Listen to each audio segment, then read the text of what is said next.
පැංචයි චුට්ටයි පොඩි කාලයක්ම පපා කැට් ගෙදර හිටියේ නැහැ. පපා කැට් හිටියේ රට. පොඩි පැටව් දෙන්නෙකුත් එක්ක මමා කැට් වැඩ කරගත්තේ හරිම අමාරුවෙන්.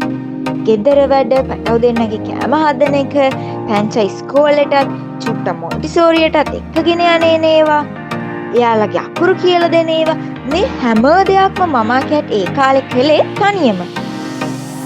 ඉතින් ගොඩාක් මහන්සියෙන් තමයි මමා කැට්ට මේ හැමදේම කරන්න සිද්ධ වුණේ.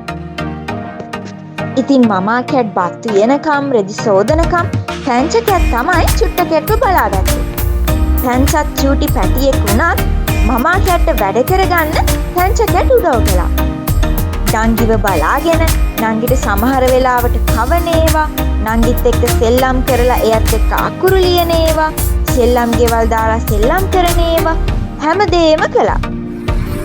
චුට්ට කැට් අක්කත් එක්ක දවසම ආදරෙන් සෙල්ලම් කළා.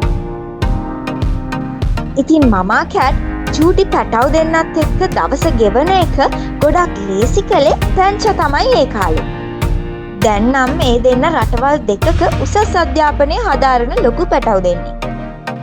ඉතින් බලන්නකෝ පැංච කැට් කොච්චර ආදරෙන් චුට්ට කැට්ව බලාගත්තද කියලා.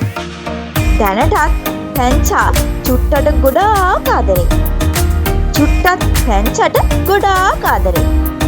දවසේ එකපාරක් හරි එයාලගේ දුක සැප බෙදා ගන්නම හරීම ආදරෙන්.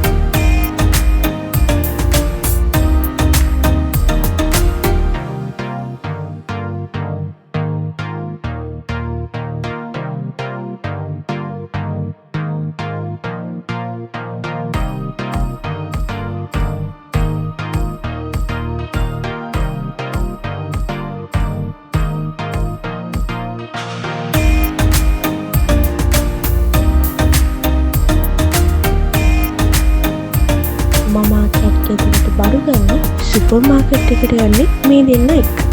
මොකද මේ දෙන්නව තනියම ගෙදර තියලා යන්න බැහැනේ. චූටි පැටව දෙන්නෙක්නේ. ඉතින් මමා කැට් සුපර් මාකට් එකෙන් බඩු අරගෙන එනකම් මේ දෙන්න ඉන්නේ ප්ලේ ඒරියා එකේ.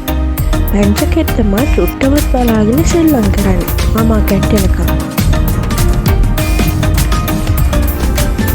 ඉතින් යාළුවනේ, ඔයාලා මමා කැට්ගේ මේ වීඩියෝ එකට කැමති වුණා නම් මේකට ලයික් කරලා, ෂෙයා කරලා, සබ්ස්ක්‍රයිබ් කරන්නත් අමතක කරන්න එපා.